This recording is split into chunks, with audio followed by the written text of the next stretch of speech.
Today we're gonna go over 3 super underrated tips to driving manual transmissions smoothly. All right, let's get started. Okay, first of all, the prerequisites to this class.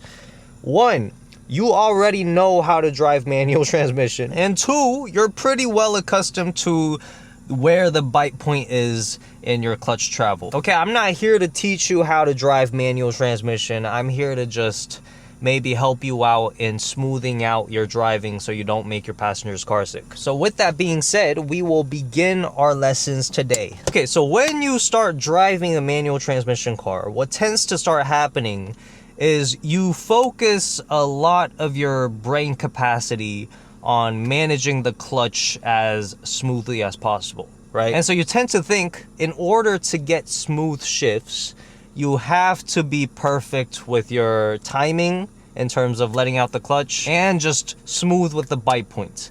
However, what you're gonna realize as you continue doing that, and maybe you have passengers, is even if you have the smoothest shifts in the world, you're gonna see your passenger's head bob every time you shift. Okay, now I'm gonna exaggerate why the head bobbing happens, okay? So this is first gear.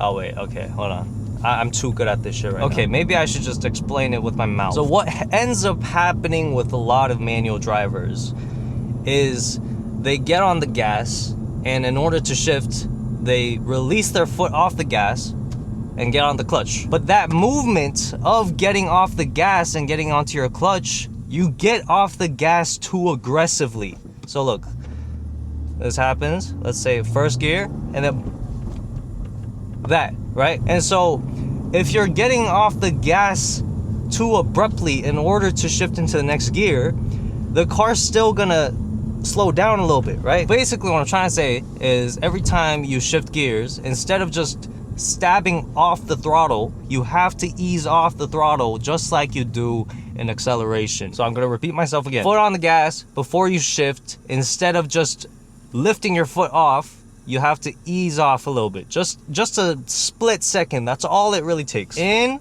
and then out. In, out. This is all you're doing. It's not in, da, it's da, da, da, da. And if you want to switch gears quickly, what you can do is you can just get on the clutch as you're easing off the throttle. And it's the same when like you ease off, you clutch in, and as you clutch out, you ease back in, right? So it's always like it's always like this. It's never like this. So that's the first point. It's just that your gear changes might be seamless and perfect, but the transition from the gas pedal, it's with your right foot, you're being a little bit too abrupt, and that causes a bit of unnecessary movement in the car. Okay, so moving on to the second point.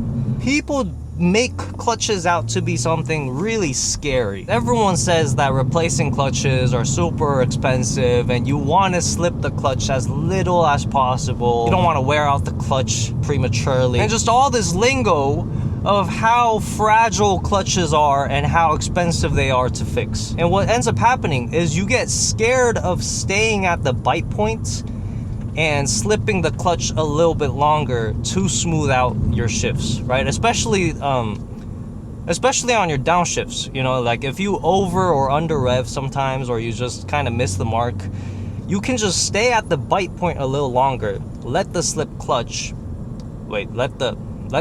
slip. Because the thing is, your right foot's not always gonna do what you want it to do. Even if you're just starting from a standstill, you might over rev sometimes, or you might under rev sometimes. That just happens. And to compensate for your right foot's mistakes, what you have to do in order to have smoother engagements is keep your left foot on the bite point for a little bit longer. But what a lot of the manual culture does is it makes you scared of staying at the bite point for too long because you think you're damaging the clutch, when in reality, it might be better for the lifespan of the clutch to smooth out your shifts instead of having it all jerky.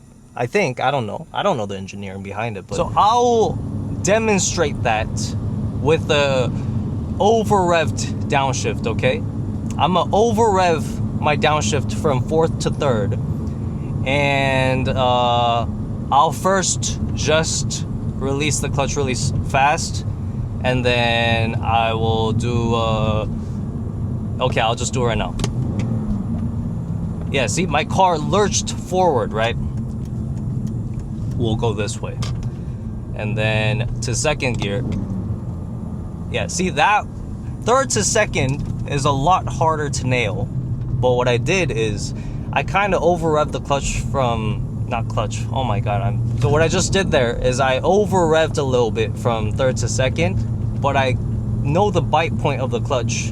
And so I got to the bite point really quickly, and I left it there for just a split second longer to let the clutch engage and get up to speed, and then I let go. And that really smooths out your shifts. Don't be afraid of slipping the clutch a little bit longer. Freaking people who drift their cars and clutch kick all the time still get at least 10,000 miles on their clutches. There's so many people online who say they get like 150,000 miles on a single clutch.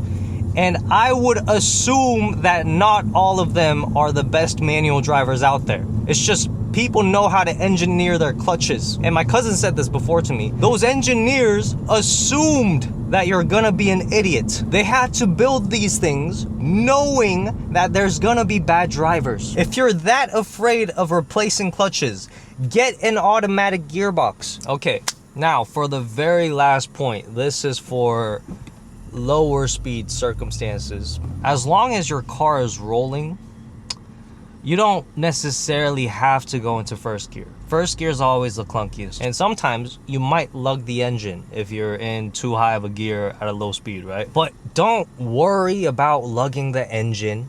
Like I said, your car's a lot more durable than you think it is. Just give it some gas and keep your foot on the bite points a little bit longer. Most of the time for beginners, the reason you're clunky is you're just not on the bite point for as long as you need to be. I'm gonna make a left here, and let's just pretend that this is a stop. See, I'm still, yeah. You see how I didn't go into first gear there? And I just kind of took off from second gear. I'll show you again. I'm gonna barely stop at the stop sign, and the car's still slightly rolling.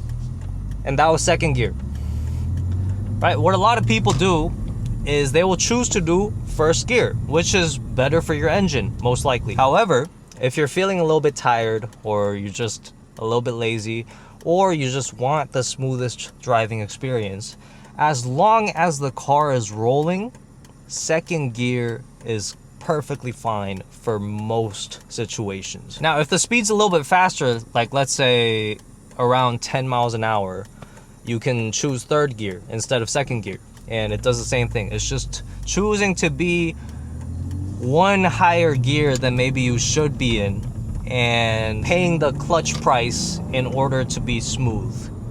And sometimes you want to do that if you're driving your parents or you're driving a girl. But yeah, that's just a trick for maybe stop signs if you're not completely stopping, which is technically illegal, but a lot of people do that, right?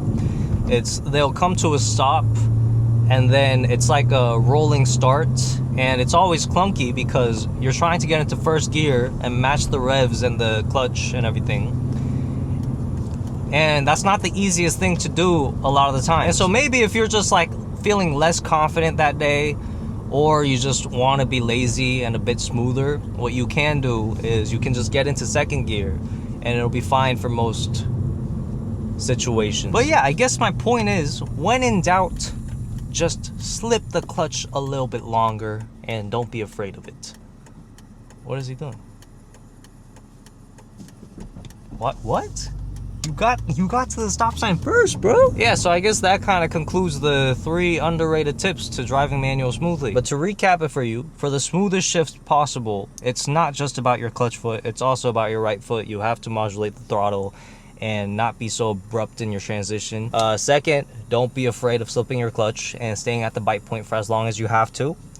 And third, take advantage of higher gears at low speeds, because higher gears will always be smoother. And if you just utilize those things, you could be a real shit manual driver, but people who don't know how to drive manual will think that you're really good at it because it'll just feel smooth.